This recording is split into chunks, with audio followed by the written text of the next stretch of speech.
بسم اللہ الرحمن الرحیم۔ السلام علیکم دوستوں، اپنی نیکسٹ ویڈیو کے ساتھ آپ کو ویلکم کرتا ہوں اپنے اس چینل میں۔ کچھ دوستوں کی طرف سے ابھی بھی برطانیہ کا پوچھا جاتا ہے کہ کیا اسپین کی ڈاکومنٹس پہ ہم برطانیہ جا سکتے ہیں۔ کچھ ٹیمپریری ریزیڈنٹ، کچھ جو ہے وہ پرماننٹ، ایون کچھ کومنیتاریو اور EU کارڈ والے پوچھتے ہیں کہ کیا ہم UK جا سکتے ہیں۔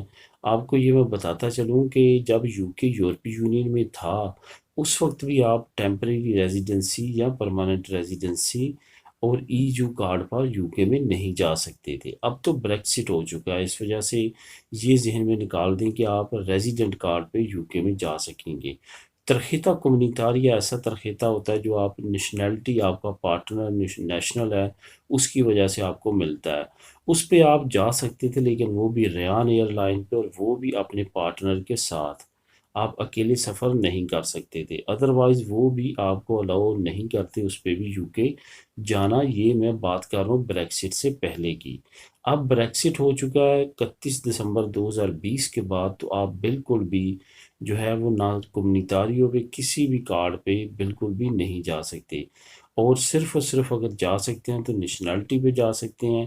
نیشنلٹی پہ بھی آپ کو ETA الیکٹرونک ڈبل ایتھرائزیشن جو آن قریب برطانیہ امپلیمنٹ کر دے گا یورپی یونین کے شہریوں کے لیے، جس طرح پہلے کینیڈا نے اور USA نے امپلیمنٹ کیا ہے، اس کے بغیر پھر آپ برطانیہ نہیں جا سکیں گے۔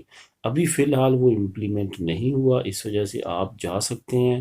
اگر آپ کے پاس اسپین کی نیشنلٹی، آپ جائیں، لیکن 90 دن سے زیادہ وہاں نہیں رہ سکتے۔ پہلے کیا تھا کہ پہلے آپ وہاں پہ کام بھی کر سکتے تھے، اب کام نہیں کر سکتے بریکسٹ کے بعد۔